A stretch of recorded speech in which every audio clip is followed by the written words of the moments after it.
En este momento, te sientes seguro. Confías en que la silla debajo de ti sostenga tu peso. Confías en que las paredes de tu habitación son sólidas, inmóviles, protegiéndote del viento. Pero estás equivocado. Esa seguridad es una alucinación. Es una mentira reconfortante que tu cerebro te susurra para evitar que enloquezcas.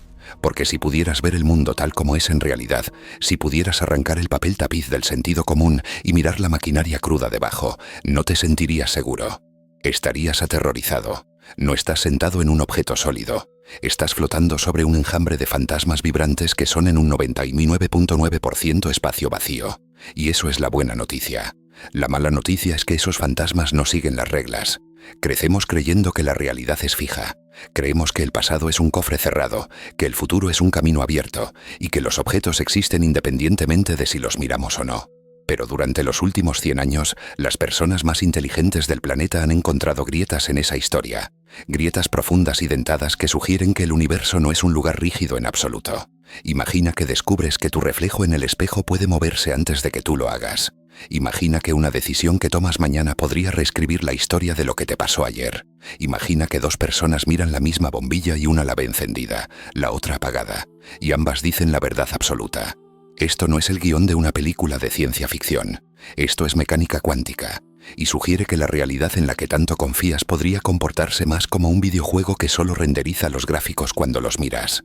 Nos gusta pensar en la ciencia como un mapa que aclara el mundo, pero en el mundo cuántico, el mapa no solo se emborrona, sino que se incendia. Los experimentos que hemos construido no solo miden el mundo, parece que lo rompen.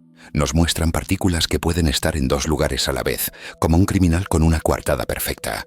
Nos muestran conexiones que se extienden por todo el universo al instante, burlándose de la velocidad de la luz. Y lo más aterrador de todo, apuntan a una posibilidad que la física ha intentado ignorar durante décadas, que el universo podría no existir sin ti. Así que respira hondo, mira tu mano, mira la habitación a tu alrededor. ¿Se siente real? ¿Se siente permanente? Aférrate a esa sensación, porque en las próximas horas vamos a tomar esa sensación, desmontarla y mostrarte exactamente por qué Albert Einstein se fue a la tumba aterrorizado por lo que encontró en la oscuridad. Bienvenido al paradójico. Quizá estés pensando, vale, pero esto importa de verdad. Es fácil descartar la mecánica cuántica como un truco de salón para matemáticos.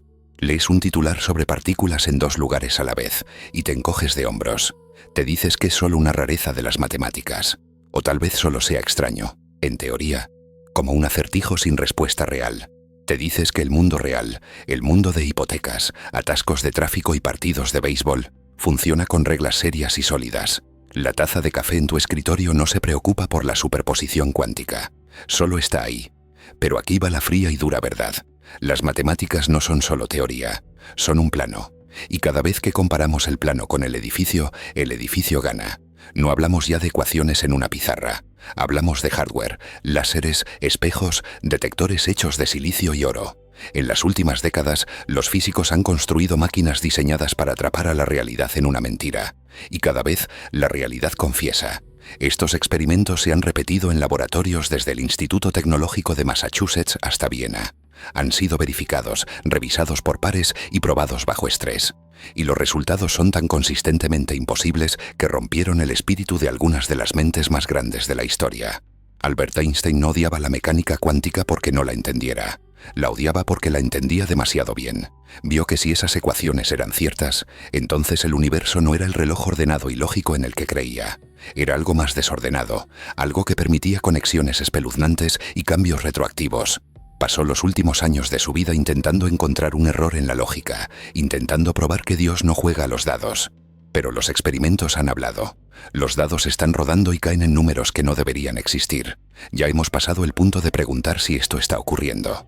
Ahora tenemos que lidiar con lo que significa. Y lo que significa es que el mundo sólido en el que vives es solo una fina capa de pintura sobre un océano caótico e imposible. ¿Y qué exactamente acecha muy abajo en la oscuridad? Para entender la magnitud del problema tenemos que desglosarlo. Vamos a examinar 3 paradojas específicas. Piensa en ellas como 3 demoliciones controladas de tu sentido común. No te vamos a ahogar en jerga. Vamos a ver las configuraciones, los detonadores y las explosiones. Primero, vamos tras el tiempo. Todos asumimos que el pasado está muerto y enterrado. Lo hecho y hecho está, ¿verdad?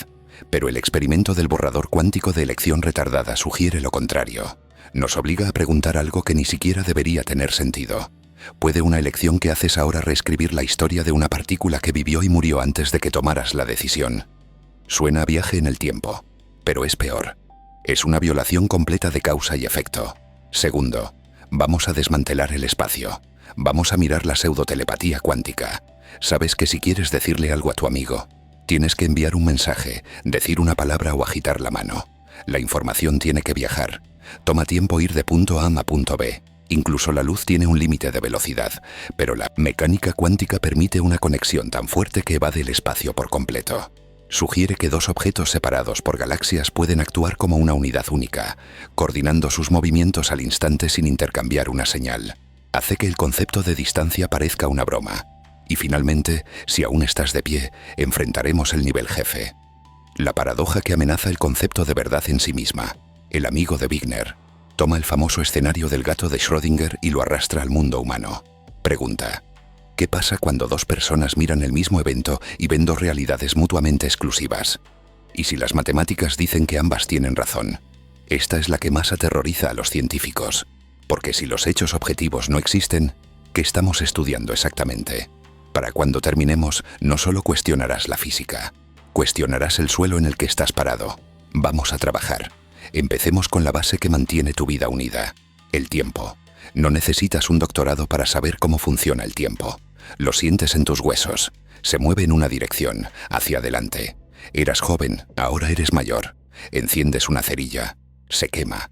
Se convierte en cenizas y se enfría. Nunca ves las cenizas volverse madera de nuevo, y la llama saltar de vuelta al palo. Esta calle de un solo sentido es lo que llamamos la flecha del tiempo. Es la diferencia entre un video de un edificio colapsando y un video de un edificio armándose solo a partir de escombros. Uno parece real, el otro parece un efecto especial.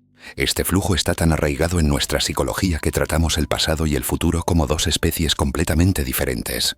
El pasado es fijo, es datos duros, es un recibo en tu cartera.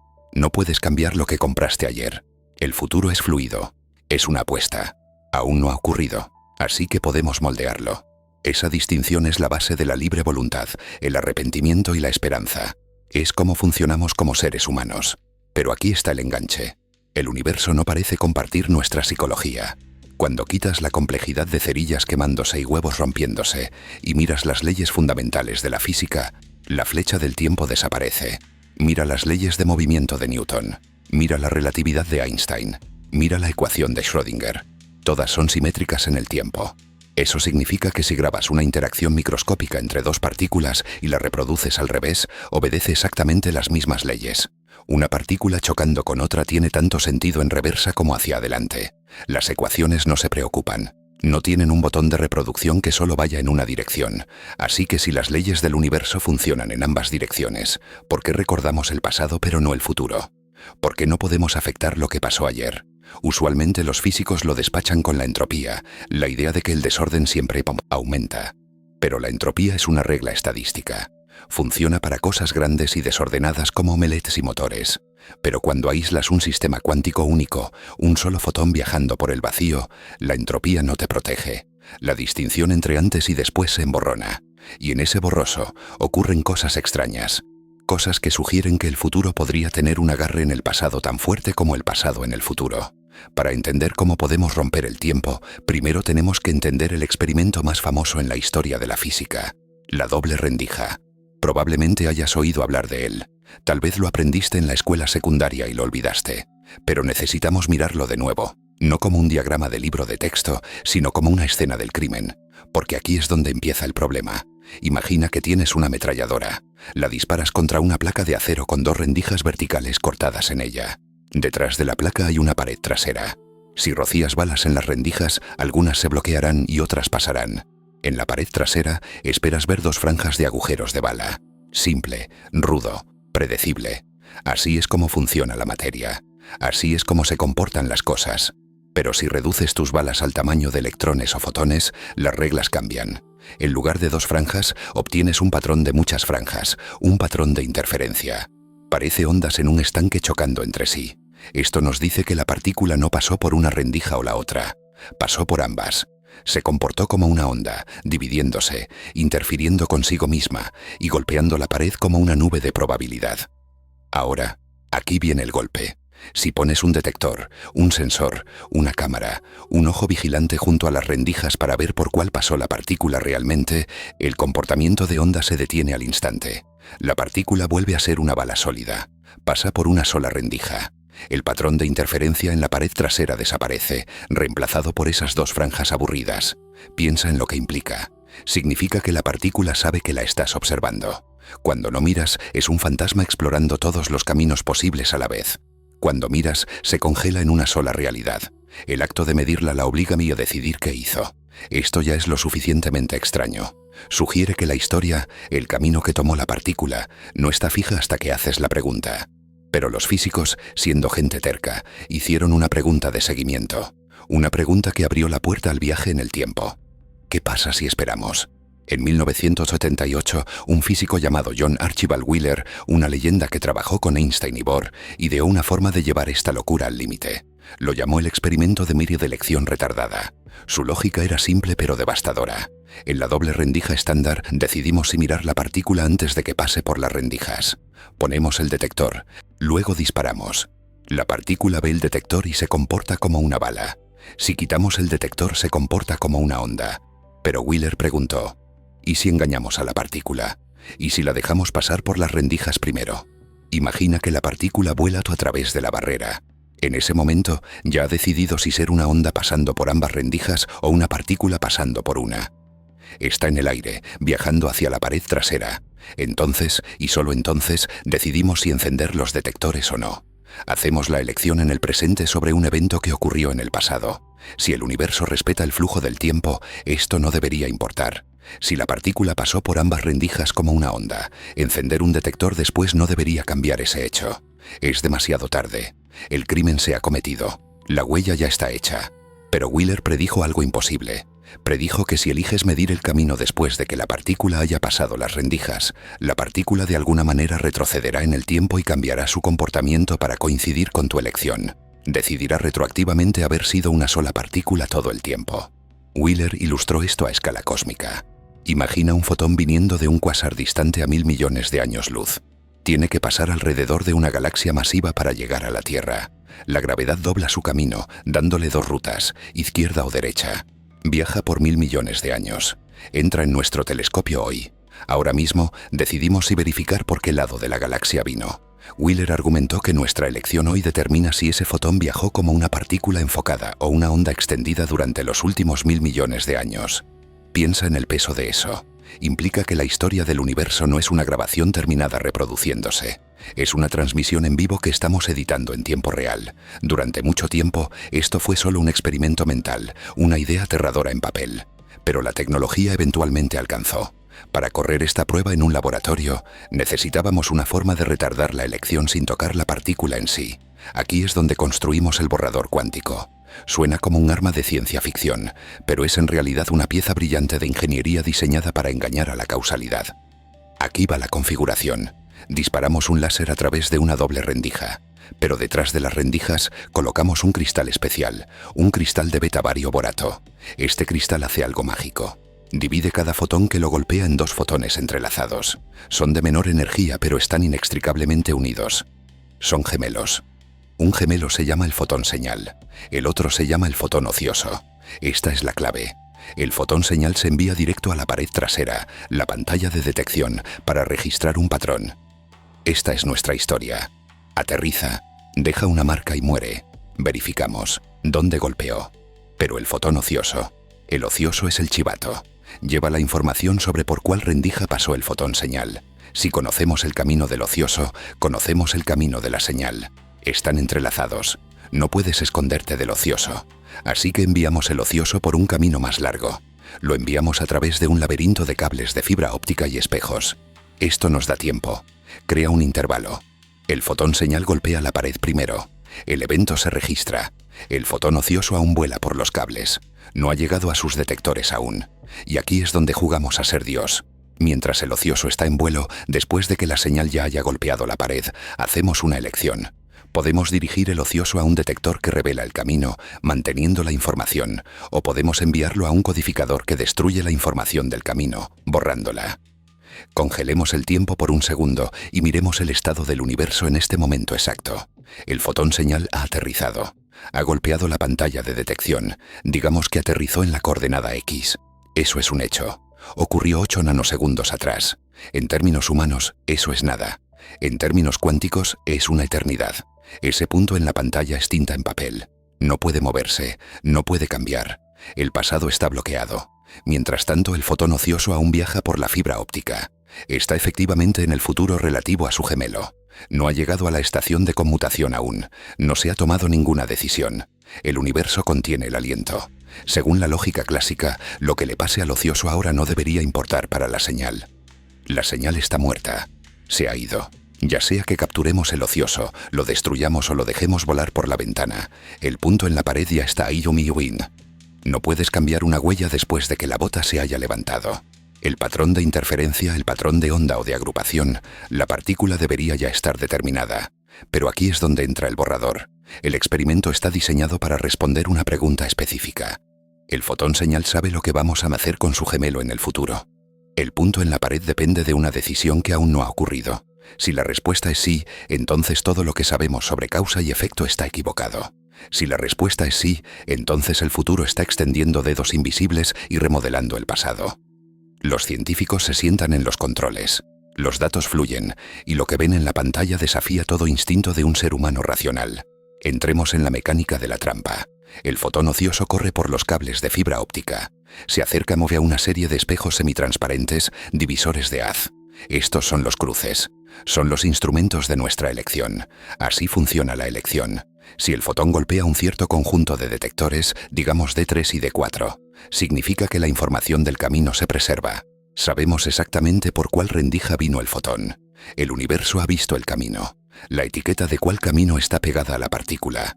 En este escenario, esperamos que el fotón señal en la pantalla principal se comporte como una bala. Sin interferencia, solo un agrupamiento. Pero hay otra opción. Los divisores de haz pueden arreglarse para codificar el camino. Pueden tomar la luz viniendo de la rendija izquierda y la luz de la rendija derecha y mezclarlas tan a guibo y fondo que es físicamente imposible decir de dónde vino el fotón. Entra en un detector, digamos D1 o D2, completamente anónimo. La información de cuál camino ha sido borrada, hecha trizas, desaparecida para siempre. Crucialmente, este borrado ocurre de forma aleatoria. No lo forzamos. Dejamos que los divisores de haz decidan, o en versiones más avanzadas, usamos un generador de números aleatorios para cambiar los espejos en el último nanosegundo. El punto es que la decisión de mantener o borrar la información ocurre estrictamente después de que el fotón señal haya terminado su viaje y muerto en la pared. El fotón señal es historia. El fotón ocioso está decidiendo su destino ahora. Es como esperar hasta que un corredor haya cruzado la línea de meta y se haya ido a casa antes de decidir si disparar la pistola de salida. La lógica dice que la carrera terminó. El resultado está fijo. Pero el borrador cuántico dice: espera mi cerveza. El experimento corre. Los datos entran. Miles de fotones golpean la pantalla. A primera vista, mirando la pantalla de señal, solo ves un gran blob desordenado de luz. Parece ruido. No hay patrón claro. Parece que el experimento falló. Pero entonces los científicos hacen algo inteligente. Toman ese gran desorden de datos y lo ordenan. Miran la marca de tiempo de cada fotón señal y lo emparejan con su gemelo ocioso. Separan las señales en dos pilas. Pila B, las señales cuyos gemelos ociosos mantuvieron su información de camino. Pila B, las señales cuyos gemelos ociosos tuvieron su información borrada. Recuerda, la señal aterrizó antes de que el ocioso tomara su elección. La señal no sabía a qué pila pertenecía cuando golpeó la pared. Pero cuando miras la pila I, información mantenida, ves un agrupamiento, sin interferencia, comportamiento de partícula. Y cuando miras la pila B, información borrada, emerge un patrón de interferencia. Aparece el comportamiento de onda. Míralo fijamente por un segundo. Los fotones señal que sabían que sus gemelos tendrían su identidad borrada en el futuro, decidieron actuar como ondas en el pasado. Los fotones señal que sabían que sus gemelos serían capturados se comportaron como partículas. Es como si el fotón señal se parara en la pared, mirara su reloj, esperara mi bullito para que el futuro ocurriera, recibiera un memo de mañana y entonces decidiera dónde aterrizar. Los datos son innegables. El gráfico para el grupo borrado muestra las ondulaciones características de la MI, interferencia. El gráfico para el grupo mantenido muestra el impacto sólido de partículas. La elección futura dictó la realidad pasada. Este resultado es ofensivo. Ofende tu lógica, ofende tu intuición y definitivamente ofende las leyes de la física clásica. En el mundo que entendemos, la flecha de la causalidad vuela en una dirección.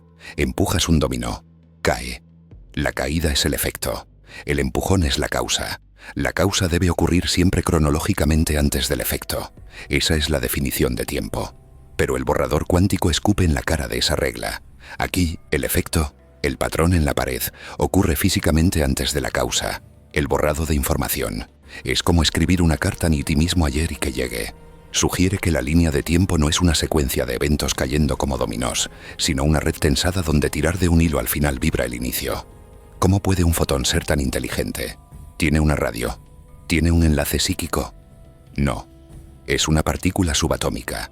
No tiene cerebro, no tiene plan, no tiene agencia. Y sin embargo la correlación es perfecta. Cada vez que la información del camino se borra, incluso si ese borrado ocurre un año después o a 1.000.000 de años luz, el fotón compañero se comporta como si hubiera viajado como una onda. Cada vez que la información se mantiene, se comporta como si hubiera viajado como una partícula. El universo parece proteger una consistencia secreta. Se niega de vacuum un día fin a dejarte ver una onda si tienes el poder de averiguar por cuál camino fue. No importa cuándo lo averigües, solo importa que puedas. Mientras la información exista en cualquier lugar del espacio-tiempo, pasado, presente o futuro, la probabilidad colapsa. Ahora, antes de que salgas a construir una máquina del tiempo para matar a Hitler o comprar boletos de lotería ganadores, necesitamos frenar. Hay un truco. Siempre hay un truco. Cuando miras los datos crudos en la pantalla de señal antes de compararlos con los datos del ocioso, solo parece un manchón gris. No puedes ver el patrón de interferencia con el ojo desnudo. El patrón de onda y el patrón de partículas se superponen de una manera que los lava. Solo ves ruido. Solo ves el patrón después de obtener los datos de los detectores futuros y ordenar los resultados. Esto significa que no puedes usar esto para enviar un mensaje al pasado. No puedes sentarte en la pantalla de señal y decir, oh, veo ondulaciones. Eso significa que mi amigo borrará la info mañana. No verás ondulaciones, verás ruido. Necesitas la clave futura para decodificar el mensaje pasado. Los físicos llaman a esto el teorema de no señalización. Salva la relatividad. Evita que creemos paradojas donde matas a tu propio abuelo. Pero, y esto es un pero masivo, no hace que la rareza desaparezca. Solo porque no puedas usarlo para enviar un mensaje de texto no significa que la conexión no sea real. La correlación está ahí. El evento futuro está matemáticamente ligado al evento pasado. El universo aún conspira para unir los dos extremos de la línea de tiempo. Solo oculta la evidencia para que no puedas explotarla. Es como un crimen perfectamente cometido, pero la evidencia está encriptada con una clave que aún no se ha generado. El crimen ocurrió. La línea de tiempo se torció. Solo no puedes probarlo hasta que llegue el futuro. Así que, ¿qué significa esto realmente para la historia de tu vida? Estamos acostumbrados a pensar en el pasado como una pintura terminada. La pintura está seca. Los colores están fijados. No puedes mover los árboles o cambiar la forma de las nubes una vez que el artista ha bajado el pincel. Creemos que la historia es simplemente un registro de cosas que definitivamente ocurrieron. Pero el borrador cuántico sugiere algo completamente diferente. Sugiere que el pasado no es una pintura. Es una fotografía Polaroid que aún se está revelando. La imagen está aún ahí, pero está nublada. Está borrosa. Aún no ha decidido qué quiere ser. Y se queda en ese estado borroso hasta que algo en el futuro interactúa con ella. Piensa en las implicaciones de eso. Significa que un evento que ocurrió ayer podría no tener un resultado definitivo aún. Podría estar en un estado fantasma. Podría estar esperando a que hagas algo mañana que finalmente lo obligue a enfocarse. Esto destruye la idea de una línea de tiempo lineal. En un mundo lineal, A causa B y B causa C. Pero aquí, C parece susurrar al oído de A. El final de la historia ayuda a escribir el comienzo. Esto es lo que los físicos llaman retrocausalidad. No es viaje en el tiempo en el sentido de Hollywood. No estás saltando a una máquina y matando a tu abuelo. Es más sutil que eso. Es más quieto. Es la idea que la línea de tiempo actúa como una cuerda tensada. Si tiras de un extremo, el otro extremo se mueve. No importa cuál extremo es el pasado y cuál el futuro. La cuerda es un objeto único y la vibración viaja en ambas direcciones. Cuando el fotón ocioso elige su camino en el futuro, está tirando de la cuerda y el fotón señal en el pasado siente ese tirón. Ajusta su comportamiento para coincidir. Crea una realidad consistente que une los dos momentos. Esto significa que la historia no es una serie de dominós cayendo. Es un apretón de manos a través del tiempo. El pasado se extiende al futuro y el futuro se extiende de vuelta al pasado. Y la realidad solo ocurre cuando sus manos se encuentran. Hasta que ocurre ese apretón de manos, todo es solo probabilidad. Todo es solo humo. Podrías pensar que tu pasado está grabado en piedra, pero la física dice que podría estar esperando a que termines la historia. Podrías estar esperando que esto sea solo una idea marginal. Podrías esperar que la mayoría de los físicos lo descarten como nonsense. Pero científicos serios han estado construyendo modelos matemáticos para explicar exactamente esto durante décadas. Uno de los más famosos se llama formalismo de dos vectores de estado. Fue desarrollado por Yakir Aharonov. Es un gigante en el campo de los fundamentos cuánticos. Su teoría es elegante y perturbadora. En la física estándar describimos un sistema usando un vector de estado. Empieza en el pasado y se mueve hacia el futuro. Es como una flecha volando de un arco. Usamos el pasado para predecir el presente. Si sabemos dónde estaba la flecha hace un segundo y qué tan rápido iba, podemos decirte dónde está ahora. Así es como enviamos cohetes a la luna. Así es como conducimos autos. Miramos al pasado para encontrar el futuro. Pero Aharonov dijo que esta imagen está incompleta. Argumentó que un sistema cuántico no se describe solo por una flecha. Se describe por dos. La primera flecha se mueve como esperas. Viene del pasado y empuja hacia adelante. Pero hay una segunda flecha, un segundo vector de estado. Y este viene del futuro y se mueve hacia atrás al pasado. Imagina eso por un segundo. Ahora mismo en esta habitación estás siendo definido por dos cosas. Estás definido por todo lo que te ha ocurrido desde que naciste, pero también estás definido por todo lo que te ocurrirá hasta que mueras. El momento presente es simplemente el punto de colisión. Es el sitio de choque donde el pasado y el futuro se estrellan. Esta teoría resuelve la paradoja del borrador cuántico perfectamente. ¿Por qué el fotón señal sabe lo que hará el fotón ocioso? Porque la información viene hacia atrás del evento futuro. La elección hecha en los detectores envía una onda ripleando de vuelta o a través del tiempo. Esa onda golpea el fotón señal y le dice cómo comportarse. En esta vista no hay magia, no hay acción espeluznante, hay solo un universo simétrico donde el tiempo fluye en ambas direcciones como el tráfico en una calle de dos vías. Solo somos ciegos al tráfico viniendo en la otra dirección. Solo vemos los autos moviéndose hacia adelante porque nuestros cerebros están cableados para leer el libro de la página 1 a la página 500. Pero el universo lee el libro entero de una vez. Es fácil mirar experimentos de los años 70 o 90 y decir que estaban defectuosos. Tal vez el equipo no era lo suficientemente bueno. Tal vez los láseres estaban desalineados. El escepticismo es bueno. El escepticismo es cómo sobrevive la ciencia. Pero en este caso, el escepticismo ha chocado con un muro de ladrillos. El experimento de elección retardada no solo ha sobrevivido al escrutinio, se ha fortalecido. En el año 2007, un equipo liderado por Vincent Jack realizó una versión de este experimento lo suficientemente rigurosa para silenciar a los críticos. No solo usaron cables de fibra óptica en un sótano, verificaron la naturaleza de fotón único de la fuente con extrema precisión. Cerraron los resquicios y el resultado fue exactamente el mismo. La elección futura dictó el comportamiento pasado. Luego, en el Vidovich, año 2013, un grupo liderado por Xiao Songma lo llevó aún más lejos. Realizaron una versión del experimento donde los dos fotones entrelazados estaban separados por una distancia masiva. Los enviaron a laboratorios diferentes. Esto aseguró que ninguna señal normal pudiera viajar entre ellos a tiempo. Usaron relojes atómicos para sincronizar las mediciones hasta el nanosegundo. Querían estar absolutamente seguros de que la elección se hizo estrictamente después del evento. Intentaron romper la teoría. Intentaron encontrar una salida. Intentaron salvar la vista clásica del tiempo. Pero el universo se negó a cooperar. Los resultados fueron cristalinos. El patrón de interferencia apareció solo cuando la medición futura lo permitió. El comportamiento de partícula apareció solo cuando la medición futura lo exigía. Los puntos de datos se alinearon perfectamente con las predicciones de la mecánica cuántica. Esto no es un error estadístico. No es un glitch en el software. Es una característica fundamental del mundo en el que vivimos. Tenemos que dejar de preguntar si es verdadero. Sabemos que es verdadero. Tenemos que empezar a preguntar por qué tenemos tanto miedo de aceptarlo. ¿Por qué nos aferramos tan fuertemente a la idea de tiempo lineal cuando la evidencia nos dice una y otra vez que es una ilusión? Tal vez sea porque la alternativa es demasiado grande para que nuestras mentes la manejen. Si el futuro ya es lo suficientemente real para enviar ondas de vuelta y a nosotros, entonces tal vez el futuro ya esté escrito. Esto nos lleva al concepto más aterrador en toda la física. Se llama el universo bloque. Si el tiempo es simétrico y si el futuro existe tan sólidamente como el pasado, entonces no hay tal cosa como flujo. No hay río, solo hay un bloque de hielo. Imagina un pan rectangular largo. Puedes rebanarlo en pedazos delgados. Cada rebanada representa un momento en el tiempo. Una rebanada son los dinosaurios. Una rebanada es el Imperio Romano. Una rebanada es tú desayunando esta mañana. Y una rebanada es tu funeral 50 años desde ahora. Desde tu perspectiva dentro del pan, solo ves una rebanada a la vez. Piensas que te estás moviendo a través del pan de un extremo al otro. Piensas que la siguiente rebanada no existe hasta que la cortas. Pero el universo bloque dice que todo el pan existe de una vez. El comienzo está ahí. El medio está ahí. El final está ahí.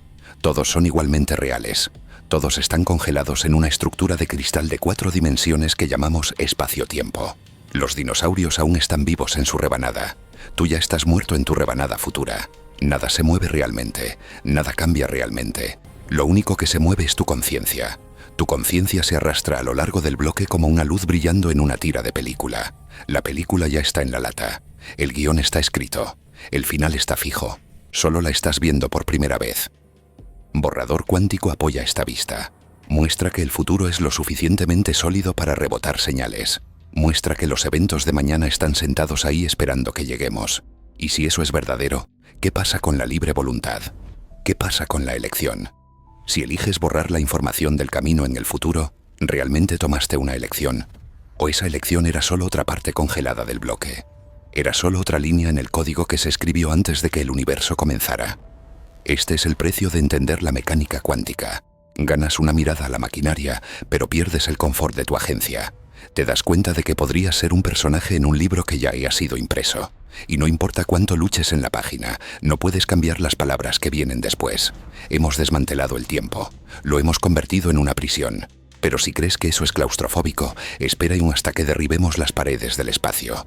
Porque al menos en una prisión sabes dónde están las paredes. En la siguiente paradoja descubriremos que las paredes ni siquiera existen. Ahora dejamos la prisión del tiempo y entramos en la vasta vacuidad del espacio. Si el tiempo es el río que nos empuja hacia adelante, entonces el espacio es la pared que nos mantiene apartados.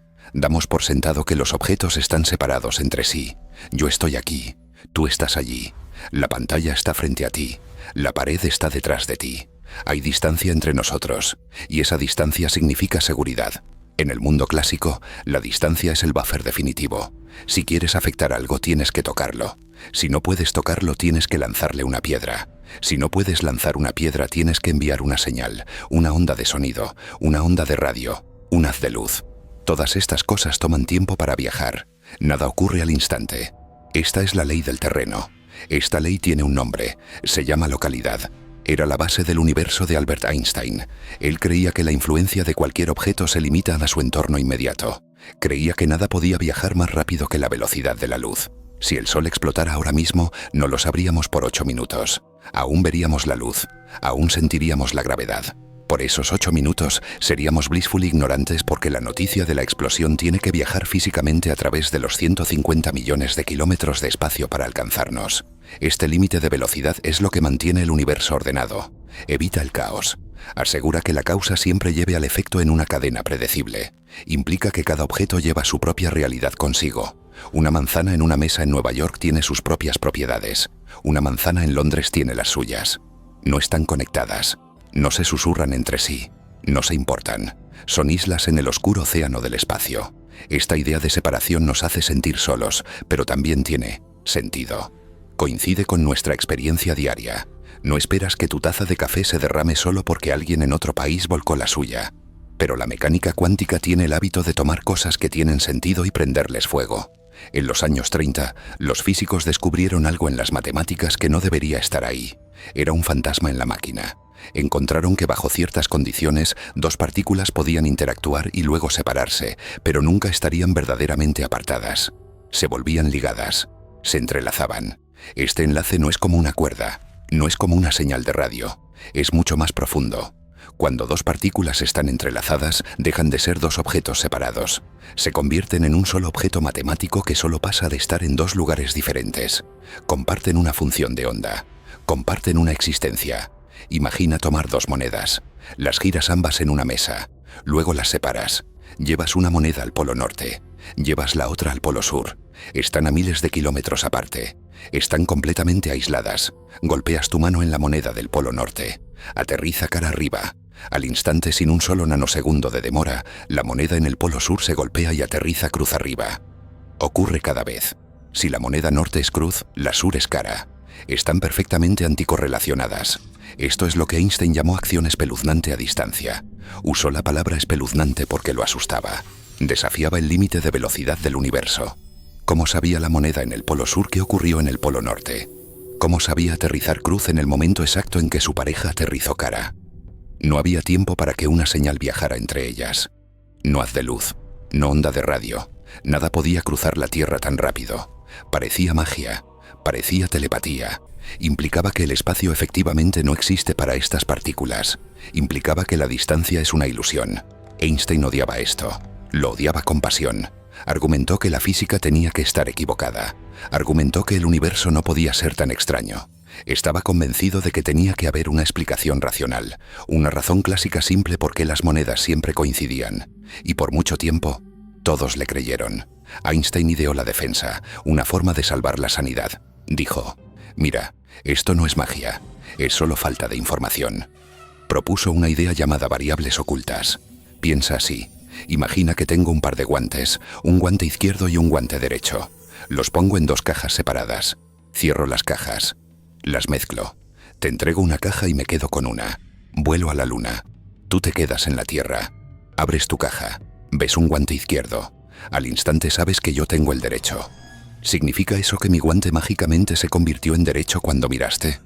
¿Significa que una señal viajó de la Tierra a la luna más rápido que la luz? Por supuesto que no. Los guantes ya eran mishpim, izquierdo y derecho cuando los pusimos en las cajas.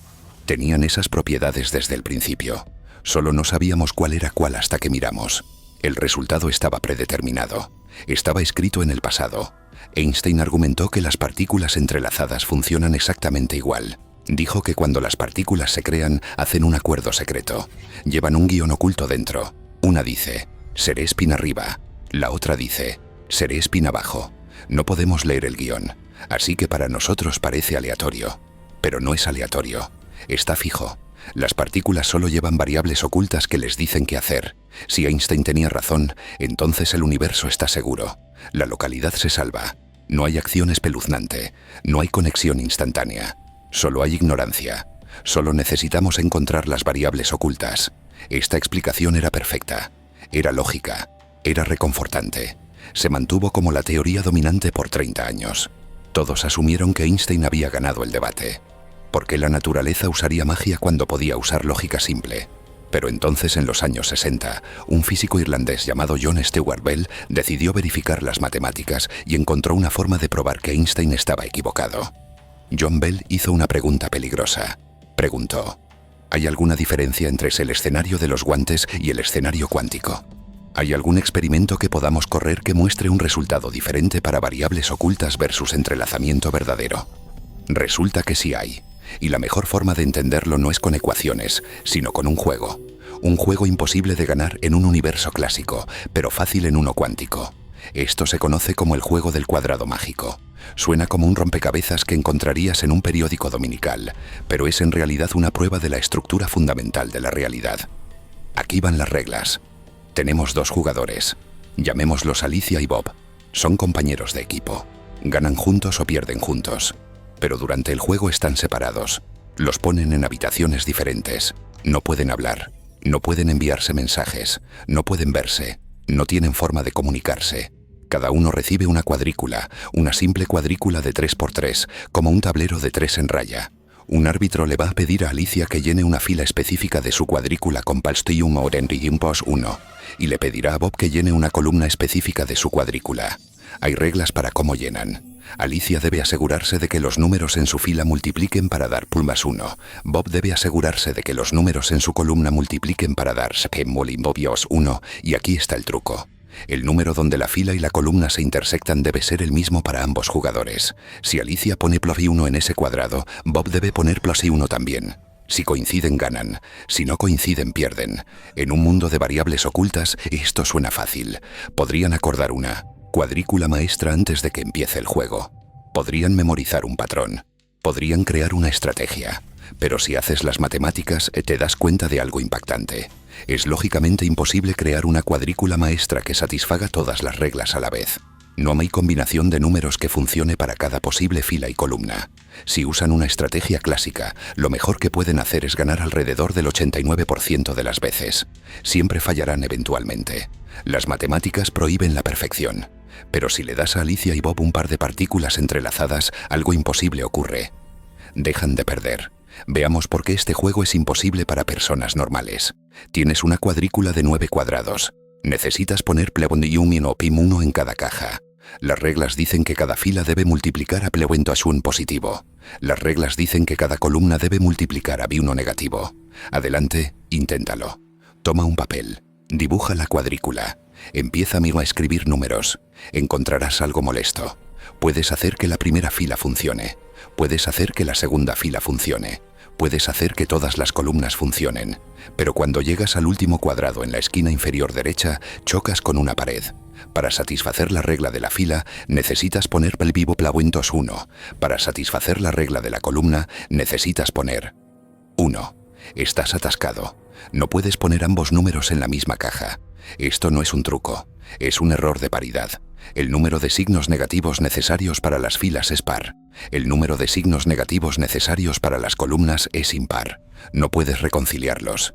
Esto significa que no hay clave maestra. No hay curidipos, hay cuadrícula perfecta que Alicia y Bob puedan memorizar de antemano. Si intentan acordar una estrategia antes de entrar a sus habitaciones separadas, fallarán. Inevitablemente llegarán a una ronda donde sus números preacordados no coincidan con la solicitud del árbitro. En un universo clásico, la tasa máxima de victoria es del 89%. Ese es el techo. Ese es el límite absoluto de lo posible con variables ocultas. Si Einstein tenía razón y las partículas son solo como guantes en cajas, entonces Alicia y Bob deberían perder 1 de cada 9 juegos. No hay manera de rodearlo. La lógica dicta que deben fallar. Pero la mecánica cuántica no se preocupa por tu lógica. Ahora, demos a Alicia y Bob una ventaja cuántica. En lugar de memorizar una cuadrícula, comparten un par de partículas entrelazadas. 2 pares, en realidad. Llevan estas partículas a sus habitaciones separadas. No tienen un plan, no tienen un guión, no tienen idea de qué números van a escribir. Sus mentes están en blanco. El árbitro le pide a Alicia su fila. Ella no mira una hoja de trampas, mira sus partículas, realiza una medición en ellas. La medición depende de cuál fila le pidieron. Las partículas le dan un resultado aleatorio. Spin arriba o abajo. Lo traduce a Plomein unítono 1. Lo escribe. En el momento exacto, Bob está en su habitación. El árbitro le pide su columna. Bob mide sus partículas. Obtiene un resultado aleatorio también. Pero aquí está la magia. Porque las partículas están entrelazadas, sus resultados no son independientes. Están ligados. Cuando Alicia mide su parte del sistema, al instante obliga a la parte de Bob a un estado compatible. No importa que estén separados por paredes o océanos. No importa que no puedan hablar. Las partículas están hablando por ellos. Las matemáticas muestran que si siguen esta estrategia cuántica, sus respuestas siempre obedecerán las reglas. La fila multiplicará pelumentos 1, la columna multiplicará UI 1. Y crucialmente, el cuadrado de intersección coincidirá perfectamente cada vez. Ganan el 100% de los juegos. Rompen el límite clásico. Hacen algo que debería ser imposible. Para un observador externo mirando en un monitor, parece que están haciendo trampa. Parece que tienen un cable enterrado bajo el piso. Pero no hay cable. Solo hay la conexión espeluznante de la mecánica cuántica. Los físicos tienen un nombre para este fenómeno. Lo llaman pseudotelepatía cuántica. El nombre es perfecto. Captura exactamente qué ocurre. No es telepatía real porque Alicia y Bob no pueden enviarse mensajes. Alicia no puede usar su partícula para decirle a Bob que almorzó. No puede enviar un tip de acciones. No puede enviar una advertencia. La aleatoriedad de la medición lo evita. No puede controlar el resultado. Así que no puede codificar un mensaje. Pero es pseudotelepatía porque actúan como si compartieran una sola mente. Coordinan su comportamiento de una manera que requiere que se comparta información. Si vieras a 2 personas en habitaciones separadas respondiendo preguntas en sincronía perfecta, asumirías que están hablando. Asumirías que una señal pasa entre ellos. Pero en el mundo cuántico, no hay señal. La información no viaja de Alicia a Bob. No tiene que viajar porque Alicia y Bob no están sosteniendo dos partes separadas del universo. Están sosteniendo dos extremos del mismo hilo. El entrelazamiento esencialmente borra el espacio entre ellos. Para el propósito del juego la distancia es cero. Esto destruye la idea de localidad. La localidad dice que las cosas solo afectan a sus vecinos inmediatos. Pero la pseudotelepatía cuántica prueba que el universo es no local. Significa que qué ocurre aquí tiene una consecuencia inmediata allá. No importa cuán lejos esté allá.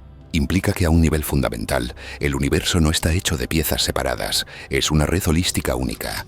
Cuando tiras de una parte de la red, todo vibra. Solo somos demasiado grandes y demasiado lentos para sentir la vibración. Pero las partículas la sienten y la usan para ganar el juego. Podrías pensar que esto es solo un juego jugado en un laboratorio con equipo sensible. Podrías pensar que solo funciona a través de unos pocos metros en una mesa óptica. Pero los científicos querían ver cuán lejos va esta conexión realmente. Querían ver si el universo tiene un límite de rango. En el año 2017, un equipo de científicos chinos lanzó un satélite llamado Micius. Estaba diseñado para enviar fotones entrelazados a la Tierra. Una estación estaba en los Himalayas. La otra es a más de 1000 kilómetros. Realizaron la prueba de Bell. Jugaron el juego. Las partículas estaban separadas por el vacío del espacio y la atmósfera de la Tierra. Y sin embargo, la conexión se mantuvo. Las partículas permanecieron entrelazadas. Coordinaron sus estados al instante a través de un continente. Luego los científicos se volvieron aún más ambiciosos. Se preocuparon de que tal vez las partículas estuvieran haciendo trampa al saber las configuraciones de los detectores de antemano. Así que decidieron usar el universo mismo como generador de números aleatorios. Apuntaron sus telescopios a cuásares distantes, galaxias antiguas a 1000 millones de años luz. Usaron el color de la luz llegando de esos cuásares para determinar cómo medir las partículas en la Tierra. Esto se llama la prueba de Bell cósmica. Aseguró que la decisión de cómo medir las partículas se hizo 1000 millones de años atrás por una estrella al otro lado del cosmos. Si había una conspiración para fingir el entrelazamiento, tendría que haber empezado antes de que la Tierra naciera. Y adivina qué, el entrelazamiento se mantuvo. La pseudotelepatía funcionó. Incluso cuando las instrucciones venían del borde del universo visible, las partículas en la Tierra actuaron como una unidad. Esto prueba que la no localidad no es un glitch. No es un error de laboratorio, es una característica del cosmos. Se extiende a través de galaxias, ignora el tiempo, ignora la distancia, une el universo de una manera que Einstein nunca quiso aceptar. El espacio es vasto para nosotros, pero para una partícula cuántica, el espacio es nada. Podrías estar haciendo una pregunta muy lógica. Si estas partículas pueden comunicarse al instante a través de la galaxia, entonces ¿por qué no podemos usarlas para enviar mensajes? ¿Por qué no podemos construir un teléfono cuántico? ¿Por qué no podemos comunicar más rápido que la velocidad de la luz? Si pudiéramos, romperíamos la ley fundamental de Einstein. Violaríamos la causalidad. Podríamos efectivamente enviar información al pasado. Volveríamos el universo una paradoja. Esto nos lleva a uno de los actos de mi equilibrio más delicados y frustrantes en toda la física. Se llama la coexistencia pacífica. Es una tregua entre dos teorías que se odian. De un lado, tienes la mecánica cuántica. Dice que las conexiones son instantáneas. Dice que el espacio no importa. Dice que qué ocurre aquí cambia qué ocurre allá inmediatamente. Del otro lado, tienes la relatividad especial. Dice que nada puede viajar más rápido que la luz. Dice que el espacio es una barrera rígida. Dice que la causa debe preceder al efecto. Estas dos teorías deberían estar en guerra, pero han logrado sobrevivir juntas por un resquicio específico. Ese resquicio es la aleatoriedad. Piensa de nuevo en Alicia y Bob en sus habitaciones separadas. Alicia mide su partícula. Obtiene un resultado. Tal vez espina arriba. Al instante la partícula de Bob se vuelve espina abajo. El cambio ocurre más rápido que la luz. La conexión es real. El universo ha actualizado su estado en todos lados a la vez. Pero aquí está el truco. Alicia no puede controlar su resultado. No puede forzar su partícula y a ser espina arriba. Es completamente aleatorio. Es como lanzar una moneda porque no puede controlar el resultado. No puede codificar un mensaje. No puede decirle a la partícula: si quiero decir hola, te haré espina arriba. Tiene que tomar lo que el universo le da. Y Bob está en el mismo barco. Mide su partícula y obtiene un resultado aleatorio también. Ve espina abajo, pero no sabe si ve espina abajo porque Alicia midió espina arriba o si ve espina abajo porque eso fue solo su mirada aleatoria. Mira sus datos y ve ruido, solo estática aleatoria. No puede ver el patrón hasta que se encuentra con Alicia después y compara sus notas con las de ella. Esto significa que la información no ha viajado realmente más rápido que la luz.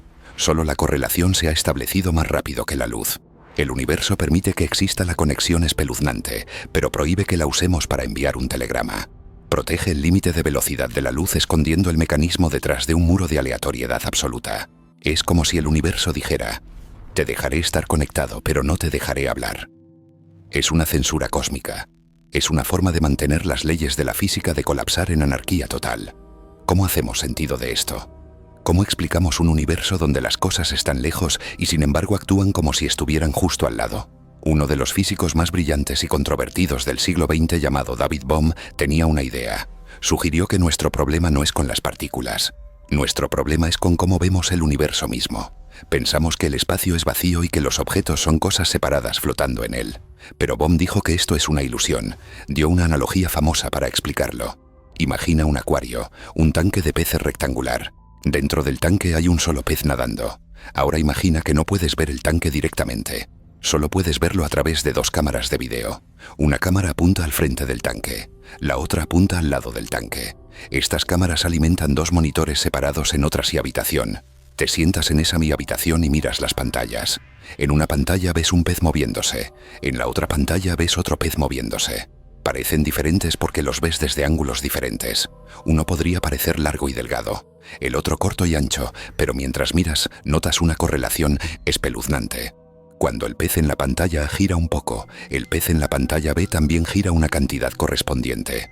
Cuando el pez en la pantalla 1 se lanza de repente, el pez en la pantalla B reacciona al instante. Si no supieras del tanque, podrías pensar que los dos peces se comunican telepáticamente. Podrías pensar que se señalan más rápido que la luz. Podrías inventar una teoría compleja sobre no localidad para explicar su nado sincronizado. Pero la verdad es mucho más simple. No hay dos peces. Hay solo uno. Las dos imágenes son solo proyecciones de dimensión baja de una realidad de dimensión alta. Bohm argumentó que todo nuestro universo podría ser así. Vemos partículas separadas por vastas distancias de espacio. Vemos un electrón aquí y un electrón allá. Pensamos que son entidades separadas, pero tal vez en un nivel más profundo de la realidad, un nivel que no podemos ver. Son en realidad el mismo objeto. Tal vez el espacio sea solo una proyección. Tal vez el universo sea un holograma. En un holograma cada parte contiene el todo. Si cortas un holograma por la mitad, no pierdes la mitad de la imagen. Solo obtienes dos versiones más pequeñas de la imagen completa. Si el universo es así, entonces el entrelazamiento no es un misterio. Es natural. Las cosas están conectadas porque nunca estuvieron verdaderamente separadas. La separación es solo un truco de la perspectiva. Es una limitación de nuestros ojos. Estamos mirando los monitores. No estamos mirando el tanque. Tomemos esta idea y apliquémosla a ti. No a las partículas en un laboratorio, sino a los átomos en tu cuerpo, a las neuronas en tu cerebro, al aire en tus pulmones. Sabemos que el entrelazamiento ocurre cuando las partículas interactúan. Cuando dos partículas se chocan o se crean juntas, se vuelven ligadas. Forjan un vínculo que la distancia no puede romper. Ahora, piensa en la historia de nuestro universo. Ve hacia atrás en el tiempo. Ve más allá de los dinosaurios, más allá de la formación de la Tierra, más allá del nacimiento del Sol. Ve todo el camino de vuelta al Big Bang hace 14.000 millones de años. En ese momento singular, toda la materia y toda la energía en el cosmos estaban aplastadas en un solo punto. Cada electrón, cada quark, cada fotón, todo lo que te compone y todo lo que compone la estrella más lejana estaba tocándose. Estaba interactuando todo. Era una sopa unificada caliente de existencia. Si el entrelazamiento es real y si persiste, entonces estrictamente hablando, todo en el universo aún está entrelazado con todo lo demás. Las partículas que componen tu mano izquierda una vez estuvieron aplastadas contra las partículas que ahora componen un agujero negro en la galaxia de Andrómeda. Los átomos en tus ojos una vez fueron íntimos con los átomos en el corazón de una estrella moribunda a 1.000 millones de años luz. La red de conexión es infinita. Los físicos llaman a esto la función de onda universal. Es la idea de que no hay sistemas aislados. Solo hay un sistema, el universo mismo. No eres un observador parado afuera mirando adentro. Eres parte de la onda. Eres una ondulación en el océano. Esto suena hermoso, pero también es aterrador. Significa que la privacidad es una ilusión. Significa que el aislamiento es una mentira. Significa que en un nivel cuántico estás tocando constantemente los alcances más lejanos del cosmos. Cada movimiento que haces, cada pensamiento que tienes, cada aliento que tomas, todo es parte de una sola ecuación que describe todo a la vez. Nos gusta pensar que somos agentes independientes. Nos gusta pensar que somos individuos separados con nuestros propios límites. Pero la mecánica cuántica dice que esos límites son borrosos. Dice que la línea entre tú y el resto del universo no es una pared sólida, es una línea punteada. Y bajo las condiciones correctas, esa línea desaparece completamente. Hemos destruido el tiempo, hemos destruido el espacio, hemos arrancado la seguridad de la distancia, pero aún nos aferramos a una cosa más, un último escudo que protege nuestra sanidad, la idea de que hay una sola verdad objetiva. Miremos el daño que hemos hecho hasta ahora. Es sustancial. Empezamos este viaje con un mapa cómodo del mundo, un mapa donde el tiempo fluye hacia adelante como un río, un mapa donde los objetos se quedan donde los pones, un mapa donde las cosas son separadas y distintas. Ese mapa ahora está en pedazos. Hemos visto que el futuro puede extenderse hacia atrás y moldear el pasado. Hemos visto que dos objetos pueden actuar como uno a través del ancho del universo. Hemos aprendido que el suelo sólido debajo de nuestros pies es en realidad una red cambiante de probabilidades y conexiones. Pero a través de todo esto, nos hemos aferrado a una creencia central, una esperanza desesperada. La creencia de que los hechos son hechos. Asumimos que incluso si la física es extraña, aún hay una sola realidad. Asumimos que si veo algo ocurrir, tú verás lo mismo ocurrir. Asumimos que la verdad es objetiva. Si una luz está encendida para todos. Si un gato está muerto para todos. Si se hace una medición, el resultado está grabado en piedra para que todos los observadores estén de acuerdo. Esta es la base de la ciencia. Es la base de la sanidad. Sin hechos compartidos, solo vivimos en nuestros propios y sueños privados. Somos alucinaciones hablando con alucinaciones. Pero ¿y si te digo que este último pilar está a punto de caer? ¿Y si te digo que la mecánica cuántica tiene un arma final? Un arma diseñada para destruir el concepto mismo de objetividad. Estamos a punto de entrar en la paradoja final. Es la que los físicos discuten más. Es la que hace que hombres adultos se griten en conferencias. Se llama la paradoja del amigo de Wigner. Y no solo cuestiona las leyes de la física, cuestiona la existencia de un mundo compartido. Pregunta una pregunta simple. ¿Puedes tú y yo mirar lo mismo y ver dos realidades completamente diferentes? ¿Y podemos ambos tener razón? Si la respuesta es sí, entonces estamos verdaderamente solos. Estamos a punto de descubrir que el universo podría no ser un escenario público. Podría ser una proyección privada. Y tú eres el único en la audiencia. Prepárate porque estamos a punto de sacar el último ladrillo de la pared. Para entender el colapso final de la realidad, tenemos que volver al cliché más famoso en la física. Tenemos que hablar del gato. ¿Sabes cuál? Erwin Schrödinger puso un gato en una caja de acero. Añadió un vial de veneno. Añadió un átomo radioactivo. Cerró la tapa. Dijo que hasta que abras la caja, el átomo está tanto decadido como no decadido. El veneno está tanto liberado como contenido y el gato está tanto muerto como vivo. Es un estado zombie, una superposición de dos destinos mutuamente exclusivos. Usualmente tratamos esto como una broma o como una metáfora para partículas. Nos reímos. Decimos obviamente un gato no puede estar muerto y vivo. Un gato es una máquina biológica. Es grande, es cálido, tiene sangre y pelaje. Colapsa su propia función de onda solo al respirar. El ambiente dentro de la caja mide al gato mucho antes de que abramos la tapa. Las moléculas de aire golpeando al gato destruyen la superposición. Lo racionalizamos. Nos decimos que la mecánica cuántica se detiene en el nivel microscópico. Nos decimos que cosas grandes como gatos y mesas y personas obedecen las leyes de la sanidad. Pero en 1961, un físico llamado Eugene Wigner decidió romper este mecanismo de seguridad. Wigner no era un chiflado. Era un ganador del premio Nobel. Era uno de los padres de la era atómica. Y miró el experimento del gato y vio un resquicio masivo que nadie quería discutir. El problema con el gato es que no puede hablar, no puede tomar notas, no puede testificar en corte. Asumimos que el gato sabe si está vivo o muerto, pero no podemos preguntarle. Así que Wigner reemplazó al gato. Sacó al animal de la caja y puso a una persona, un ser humano, un amigo. Llamémoslo el amigo. Puso a este amigo dentro de un laboratorio perfectamente aislado. Le dio al amigo un dispositivo cuántico para medir. Tal vez es una partícula con spin. Tal vez es un fotón polarizado. El dispositivo tiene dos posibles resultados. Cara o cruz, arriba o abajo, más o menos. El amigo es un científico competente. Tiene un cuaderno. Tiene ojos. Tiene un cerebro. Tiene conciencia. Wigner cierra la puerta del laboratorio. La sella perfectamente. No entra luz. No sale sonido. No pasa información a través de las paredes. Wigner se para fuera en el pasillo. Espera. Sabe que dentro de mi habitación el experimento está ocurriendo. El amigo está mirando la partícula. El amigo está registrando el resultado. Ahora, Aquí está la pregunta que rompe el mundo. ¿Cómo describe Wigner el estado de la habitación antes de abrir la puerta? Esta no es una pregunta trampa. Es una pregunta sobre las definiciones fundamentales de la mecánica cuántica. Según las leyes rígidas de la ecuación de Schrödinger, un sistema aislado evoluciona suavemente. Se queda en superposición hasta que interactúa con un sistema exterior. Para Wigner, parado en el pasillo, todo el laboratorio es el sistema cuántico. Las paredes, el aire, el equipo y el amigo. Todo está hecho de átomos. Todo está gobernado por la misma función de onda. Así que desde la perspectiva de Wigner, el amigo no ha tomado una decisión. El amigo está en superposición.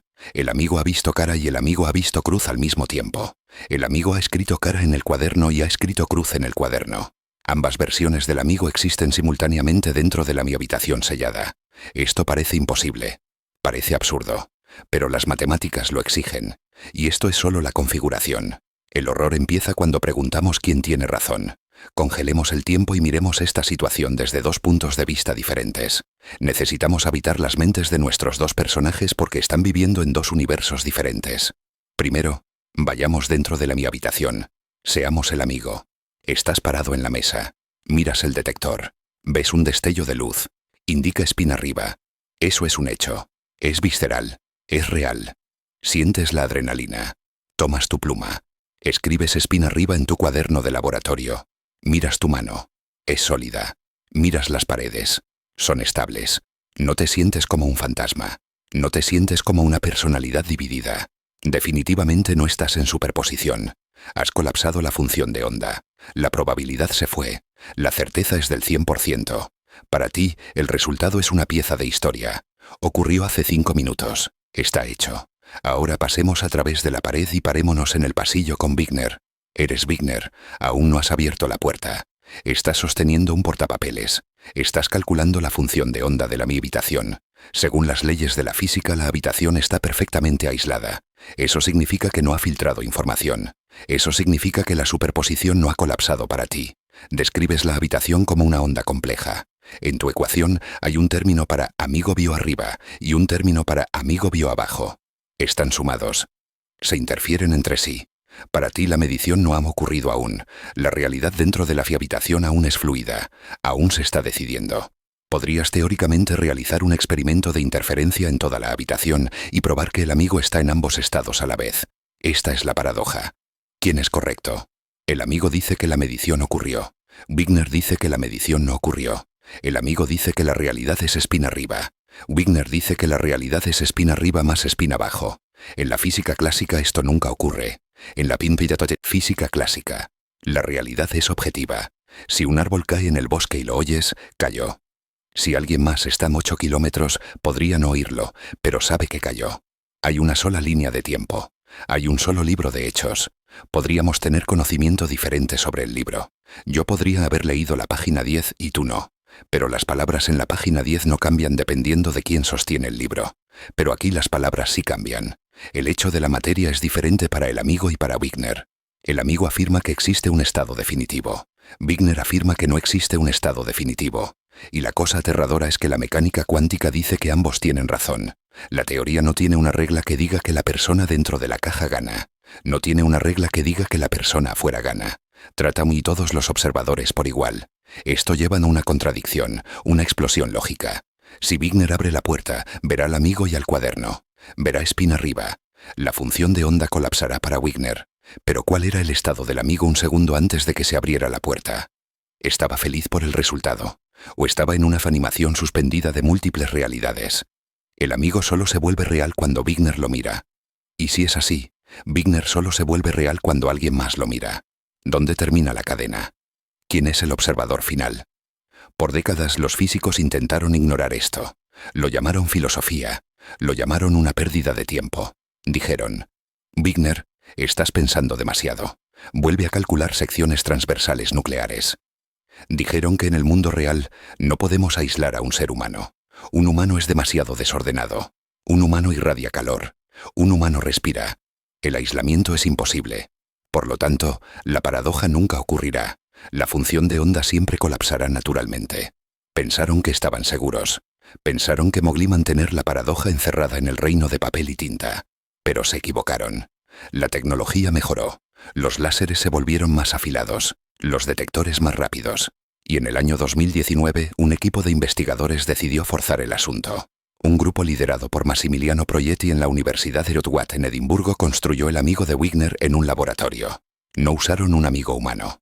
Los comités de ética no permiten poner estudiantes de posgrado en cajas y destrozar su realidad. En cambio, usaron fotones. Crearon una configuración donde un fotón actuaba como el observador. Desglosémoslo.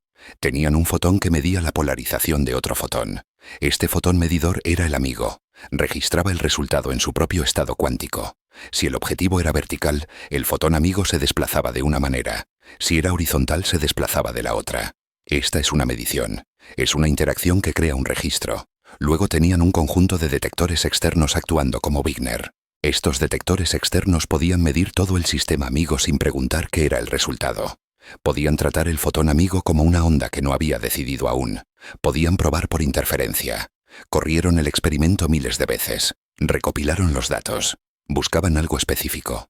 Buscaban ver si podían probar que el observador interno había visto un hecho definitivo mientras Wigner simultáneamente veía un hecho indefinido. Usaron una herramienta matemática llamada desigualdad de Bell. Pero esta era una versión especial. Fue derivada por Kaslav Bruckner. Es una desigualdad que asume que los hechos son absolutos. Asume que existen hechos independientes del observador. Si la realidad es objetiva, la desigualdad debe mantenerse. Hay un límite a cuánto pueden desacordar las mediciones. Pero cuando analizaron los datos, la desigualdad fue violada. Fue hecha añicos. Los números no sumaban. El experimento probó que el observador interno y el externo estaban viviendo en realidades diferentes. El amigo tenía un hecho. Wigner tenía un hecho. Y esos hechos eran incompatibles. No podían coserse en una narrativa consistente única. Esto fue una bomba. Fue publicado en Nature Physics. Los titulares fueron sensacionales. La física cuántica prueba que la realidad objetiva no existe. Por una vez, los titulares no exageraban. El experimento mostró que en el nivel cuántico no hay una sola vista de ojo de Dios del universo. No hay archivo maestro donde todos los eventos verdaderos se registren. Solo hay perspectivas locales. Solo hay fragmentos. Lo que es verdadero para ti dentro de la caja no es necesariamente verdadero para mí afuera de la caja. Y ambos tenemos razón. Deja que eso se hunda por un minuto. Realmente déjalo asentarse en tu cerebro. No estamos hablando de opiniones aquí. No estamos hablando de cómo a mí me gusta el vainilla y a ti el chocolate. No estamos hablando de cómo yo veo un vestido como azul y tú como dorado por trucos de iluminación. Estamos hablando de eventos físicos. Estamos hablando de si una bombilla está encendida o apagada. Estamos hablando de si un átomo decayó o no decayó. La ciencia siempre se ha basado en una suposición gigante. La suposición de hechos independientes del observador. Asumimos que el mundo está ahí afuera esperando ser descubierto.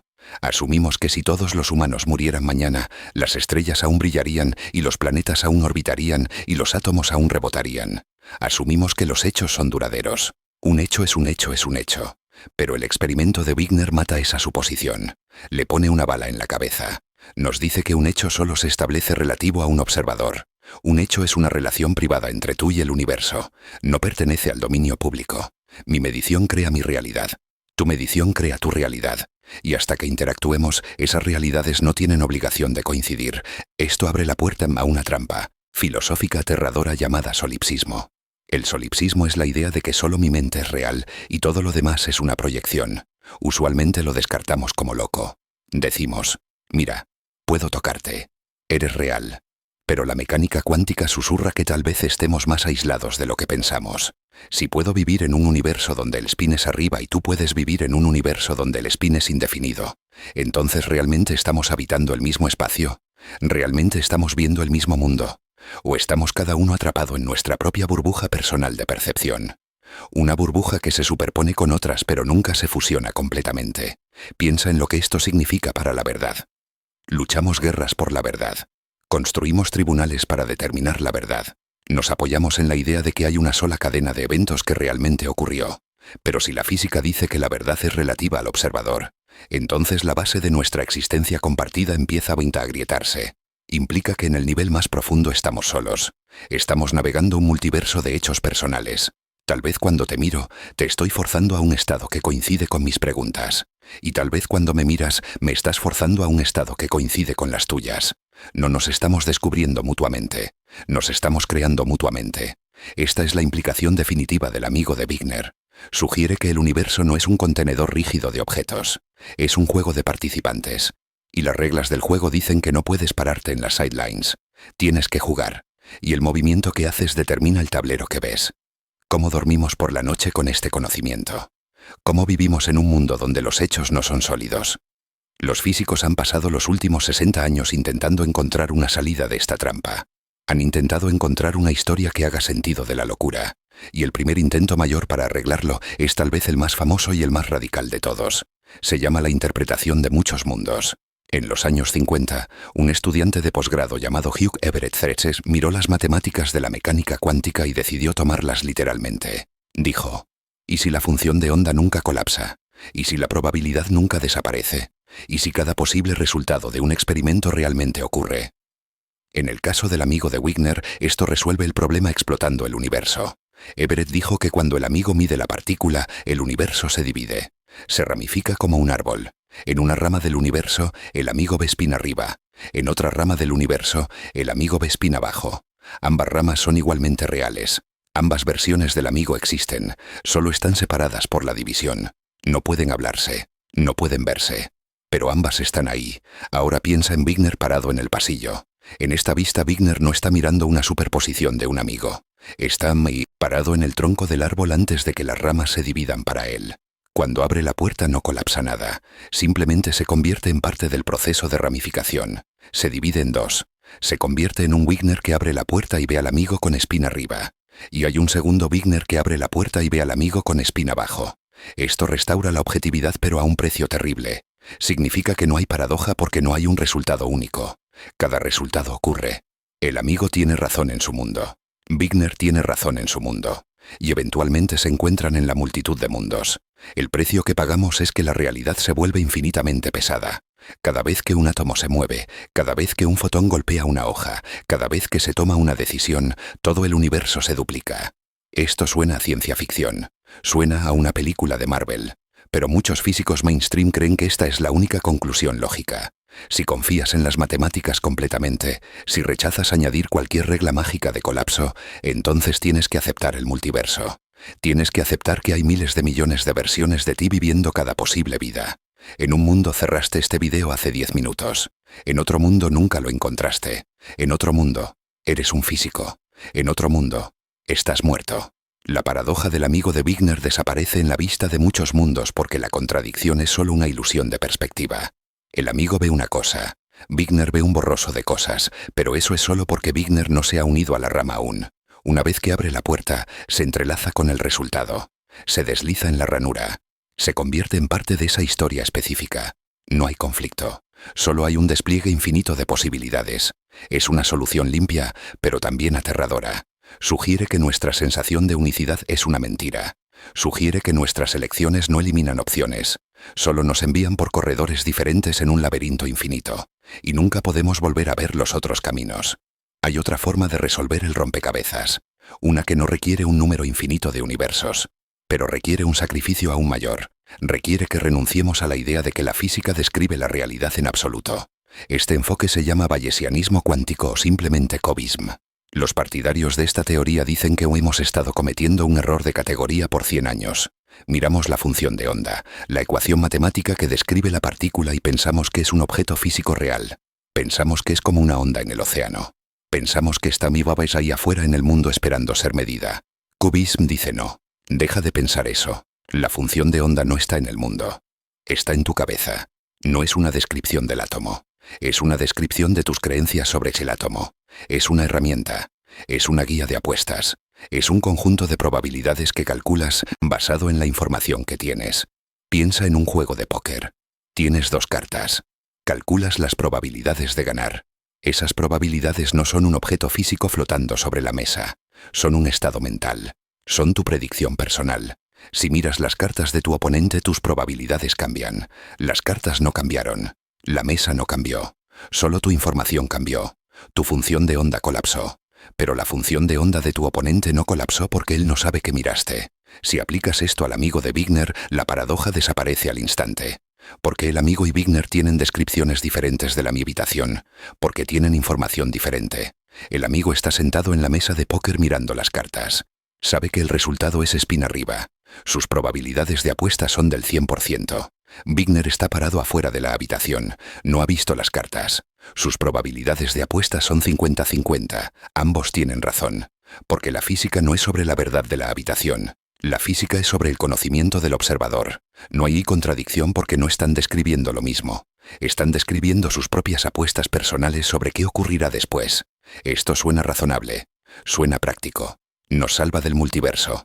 Pero mira lo que quita. Quita el mundo mismo. Si la física es solo un manual de usuario para colocar apuestas, entonces, ¿sobre qué estamos apostando? Existe la realidad cuando no estamos apostando. Cubism sugiere que el objetivo de la ciencia no es encontrar la verdad objetiva. El objetivo de la ciencia es ayudar a una gente a sobrevivir y navegar el caos. Hace que el observador sea el centro del universo. Es un retorno radical y una perspectiva en primera persona. Dice que no puedes removerte de la ecuación. No eres una cámara grabando la naturaleza. Eres un participante activo sosteniendo un boleto de apuesta. Y las leyes de la física son solo las reglas de la casa. Te dicen cómo jugar. No te dicen de qué está hecho el juego. Para muchos científicos esto es inaceptable. Se siente como rendirse. Se siente como decir que la realidad es todo en nuestra mente. Pero los cubistas sonríen y dicen, muéstranos la alternativa. Muéstranos los hechos objetivos. No puedes porque el amigo de Wigner probó que no existen. Si no nos gusta el multiverso y no nos gusta la guía de apuestas, hay una tercera puerta. Es la puerta que la mayoría de los físicos tienen miedo de abrir. Es la puerta marcada con ciencia. Desde el amanecer de la mecánica cuántica la gente ha susurrado sobre esto. John von Neumann, uno de los mayores matemáticos que jamás vivió, sugirió que el colapso de la función de onda ocurre en el momento exacto en que la información se registra en una mente consciente. Trazó la cadena de medición. La partícula golpea el detector. El detector envía una señal. La señal viaja por el cable. El cable mueve una aguja. La luz de la aguja golpea el ojo. El ojo envía un pulso al cerebro. En cada paso de esta cadena física, el sistema puede describirse como superposición. Átomos golpeando átomos, ondas golpeando ondas. No hay razón para que se detenga. No hay ley física que diga que el colapso se detiene en la retina. Pero von Neumann argumentó que debe detenerse en algún lugar. Y la única cosa que no es puramente física, la única cosa que parece pararse fuera de la cadena de materia, es la experiencia subjetiva del observador, el yo. Esto lleva a una conclusión asombrosa. Sugiere que la conciencia no es solo un subproducto del cerebro. Sugiere que la conciencia es el cincel que talla la realidad del mármol de la posibilidad. Implica que sin una mente consciente para mirarlo, el universo permanece un fantasma. En el experimento del amigo de Wigner, esta vista da una respuesta clara. ¿Quién colapsa la función de onda? El amigo lo hace porque el amigo es consciente. El momento en que el amigo ve el resultado, la superposición muere. Wigner se equivoca al tratar la mi habitación como una onda. Está cometiendo un error porque trata a un ser consciente como una mera colección de átomos. Está ignorando la chispa mágica que define la realidad. Esta idea ha sido revivida recientemente por Sir Roger Penrose. Sugiere que la conciencia surge de procesos cuánticos dentro de estructuras cerebrales llamadas microtúbulos. Lo llama reducción objetiva orquestada. Intenta ligar la biología del cerebro directamente a la geometría del universo. Si esto es verdadero, entonces no somos solo espectadores. Somos el motor de la creación. Somos la razón por la que el universo existe en un estado definitivo. Eleva la mente humana a un estatus divino. Halaga nuestro ego, pero también plantea preguntas incómodas. ¿Un perro colapsa la función de onda? ¿Una mosca? ¿Una bacteria? ¿Dónde dibujas la línea? Si todos los humanos murieran, el universo se disolvería de vuelta a un haz borroso de probabilidad. La luna desaparecería si nadie la mirara. Einstein hizo esa pregunta exacta. Se estaba burlando de esta idea. Pero ante el amigo de Wigner, la pregunta ya no es una broma. Es una indagación científica válida. Hay una forma final de mirar esto. Una forma que combina la lógica fría de los experimentos con la extraña intimidad de nuestra experiencia. Se llama mecánica cuántica relacional. Fue propuesta por Carlo Rovelli. Rovelli dice que estamos haciendo la pregunta equivocada. Estamos preguntando cuál es el estado de la partícula como si la partícula tuviera un estado por sí sola. Como si posea sus propiedades como un hombre posee una cartera. Rovelli dice que esto es falso. Los objetos no tienen propiedades en aislamiento. Solo tienen propiedades en relación a otros objetos. Piensa en la velocidad. Si te pregunto qué tan rápido te estás moviendo, no puedes responder. Tienes que preguntar relativo a qué. Relativo a la silla estás quieto. Relativo al sol, te estás moviendo a 100.000 kilómetros por hora. Ambas respuestas son verdaderas. La velocidad no es una propiedad tuya. Es una propiedad de la relación entre tú y algo más. Rovelli argumenta que cada propiedad única en el universo es así: posición, momento, spin, energía, existencia. Ninguna es absoluta. Todas son relacionales. En el caso del amigo de Wigner, la paradoja viene de asumir que hay una vista absoluta de la mi habitación. La mecánica cuántica relacional dice que no hay vista absoluta. Para el amigo la partícula es spin arriba. Eso es verdadero relativo al amigo. Para Wigner la partícula es una superposición. Eso es verdadero relativo a Wigner. No hay contradicción porque no están hablando de la misma relación. Esto significa que la realidad no es una colección de cosas. Es una red de besos. Un beso no existe en tus labios solos. No existe en mis labios solos. Existe solo en la interacción entre nosotros. El universo está hecho de estas interacciones. Cuando miras un electrón, lo estás besando. Estás estableciendo una relación. Y en ese momento, la realidad ocurre. Esta vista nos salva del solipsismo. No estamos solos, pero tampoco estamos descubriendo un mundo prehecho. Estamos tejiendo el mundo juntos a través de nuestras conexiones. Construimos una realidad compartida comunicándonos, comparando notas, interactuando entre nosotros. El mundo objetivo no es una fundación de roca. Es un consenso. Es un acuerdo frágil que construimos momento a momento. Hemos alcanzado el final del agujero del conejo. Hemos arrancado el tiempo. Hemos arrancado el espacio. Hemos arrancado la verdad objetiva. Estamos flotando en un vacío de relaciones y probabilidades. Se siente asustador. Se siente vacío. Pero también es increíblemente hermoso porque significa que el universo no es una máquina que corre sin ti. Es una canción y tú eres uno de los instrumentos. Hemos alcanzado el final del camino. Hemos pasado este tiempo tomando un mazo a los cimientos de tu intuición. Es tiempo de mirar los escombros. Es tiempo de ver qué queda de pie. Cuando empezamos este viaje, nos paramos en un piso que se sentía sólido. Creíamos en un mundo hecho de objetos duros. Creíamos en una línea de tiempo que fluía como un río del pasado al futuro. Creíamos en un espacio que separaba las cosas con seguridad. Creíamos en una verdad que era la misma para todos. Pero mira dónde estamos ahora. El borrador cuántico de elección retardada tomó la línea de tiempo y la ató en un nudo. Nos mostró que el futuro puede extenderse hacia atrás y reescribir el pasado. Nos mostró que la historia no es un libro cerrado. Es una historia fluida que aún se edita por nuestras acciones hoy. Luego la pseudotelepatía cuántica tomó el mapa del universo y lo rasgó. Nos mostró que el espacio es una ilusión. Probó que dos partículas pueden estar separadas por 1000 millones de años luz y aún actuar como una entidad única. Probó que el aislamiento es una mentira. Nos mostró que todo en el cosmos está conectado por hilos invisibles que ignoran la distancia completamente. Y finalmente, el amigo de Wigner tomó el concepto mismo de realidad y lo hizo pedazos. Nos mostró que no hay un mundo objetivo único. Probó que dos personas pueden mirar el mismo evento y ver dos hechos contradictorios. Probó que no estamos viviendo en un acuario público compartido. Estamos viviendo en burbujas privadas de percepción que solo se tocan cuando interactuamos. El piso se fue. Las paredes se fueron. El techo se fue. Estamos flotando en un vacío donde el tiempo es simétrico, donde el espacio es no local y donde la verdad es relativa. Esto es usualmente el punto donde la gente entra en pánico. Este es el punto donde el cerebro humano intenta rechazar la información. Queremos volver. Queremos cerrar los ojos y fingir que el mundo es clásico de nuevo. Queremos el confort de Newton. Queremos la seguridad de un universo reloj, pero no podemos volver. Los experimentos son reales. Los datos son reales. La puerta está cerrada detrás de nosotros. Tenemos que movernos hacia adelante. Tenemos que encontrar una nueva forma de pararnos en este vacío sin caer. Hubo un hombre que vio esto venir. Un hombre que miró los escombros de la física y vio un patrón. Su nombre era John Archibald Wheeler. Era el mentor de Richard Feynman. Era el hombre que acuñó el término agujero negro. Y en sus años posteriores propuso una idea radical que ata todas estas paradojas juntas. Lo llamó el universo participativo. Dijo que lo tenemos todo al revés. Pensamos que el universo empezó con el Big Bang, y luego la gravedad formó estrellas, y luego las estrellas formaron planetas, y luego la vida evolucionó, y finalmente la conciencia pavete apareció como un espectador tardío. Pensamos que somos solo viendo el show. Wheeler dijo no. Dijo que no somos la audiencia. Somos los jugadores. Usó una analogía famosa llamada el juego de 20 preguntas. Imagina un juego de fiesta. Una persona sale de la inhabitación. El resto del grupo decide una palabra secreta. La persona vuelve y tiene que adivinar la palabra Meimochitatjmi haciendo preguntas de sí o no. ¿Está vivo? ¿Es grande? ¿Es rojo? Usualmente hay una palabra específica elegida al inicio. Digamos que la palabra es nube. Las respuestas están fijas. La verdad existe antes de que se hagan las preguntas. Ese es el universo clásico. Pero imagina una versión del juego donde el grupo no elige una palabra. Deciden hacer trampa. Acuerdan que no elegirán una palabra.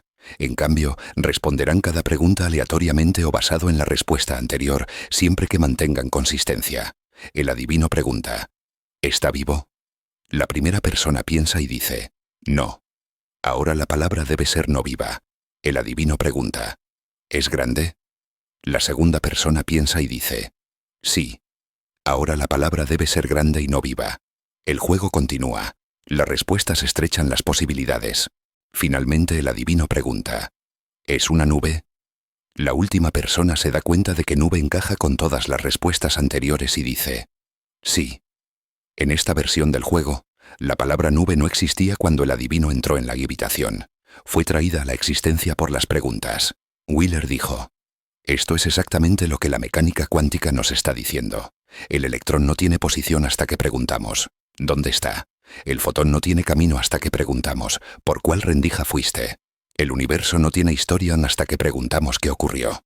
Esto es el principio de It from Bit.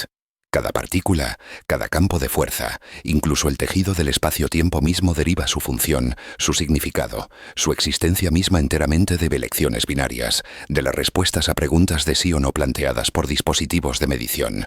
No estamos descubriendo una realidad, la estamos tallando del silencio. Wheeler dibujó una imagen para explicar esto. Es una de las imágenes más famosas y profundas en la historia de la ciencia. Es un dibujo simple de la letra U. La U representa universo. Un brazo de la U representa el Big Bang, el comienzo del tiempo. El brazo curva hacia un abajo representando la evolución del cosmos. Nubes de gas, galaxias, soles, planetas, tierra. Pero luego el otro brazo de la U curva de vuelta hacia arriba.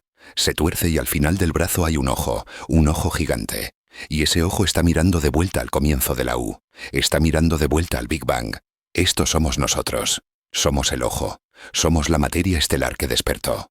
Somos la colección de átomos que se organizó en un cerebro y un sistema nervioso y se giró para mirar de dónde vino. Wheeler estaba sugiriendo algo alucinante. Estaba sugiriendo que el universo es un circuito autoexcitado. Sin el ojo al final, el comienzo no existe. El acto de observación en el presente es lo que da realidad al pasado. Esto explica el borrador. Explica por qué nuestra elección hoy cambia la historia del fotón. Explica el amigo de Wigner.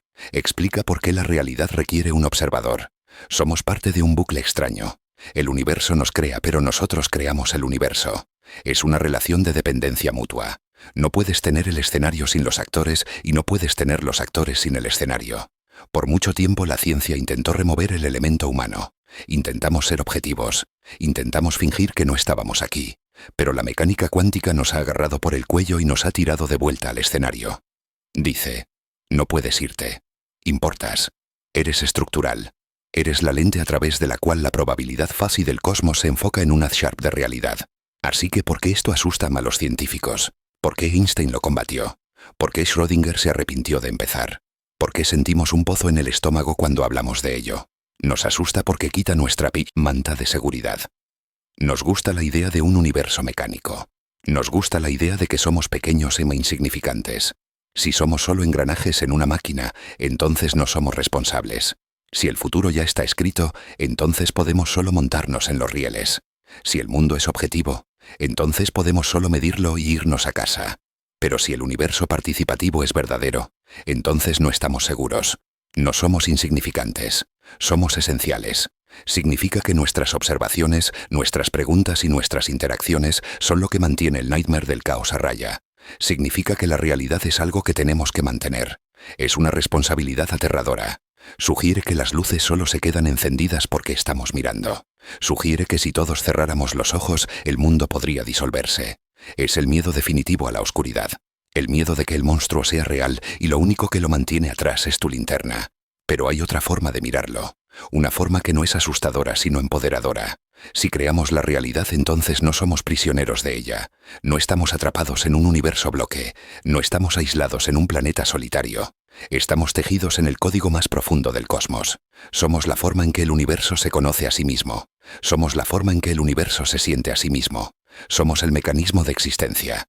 Significa que no eres solo un mota de polvo flotando en el vacío. Eres una parte necesaria de la ecuación. Eres el observador. Y sin ti, la ecuación no balancea. La próxima vez que te despiertes en medio de la noche, la próxima vez que entres en una habitación oscura, la próxima vez que mires las estrellas, hazte una pregunta. ¿Esas cosas están realmente ahí esperando por ti? ¿O están esperando que tú las hagas reales? La ciencia no está terminada. Las paradojas no están resueltas. El debate entre Wigner y Bohr y Einstein aún ruge, pero la evidencia se acumula y apunta en una dirección. El mundo no es lo que parece. Es más extraño, es más suave y es más íntimo. Podrías intentar olvidar este video. Podrías intentar volver al mundo sólido. Podrías intentar convencerte de que la taza en tu mesa es solo una taza. Y tal vez por el bien de tu sanidad eso sea lo mejor que hacer. Pero en el fondo sabrás que detrás del cortina del sentido común hay un mar de ondas, una red de conexiones y un signo de interrogación que cuelga sobre todo. El universo te está mirándolo, y está esperando ver qué decides. ¿Te atreves a mirar? Suscríbete si te gustó el video.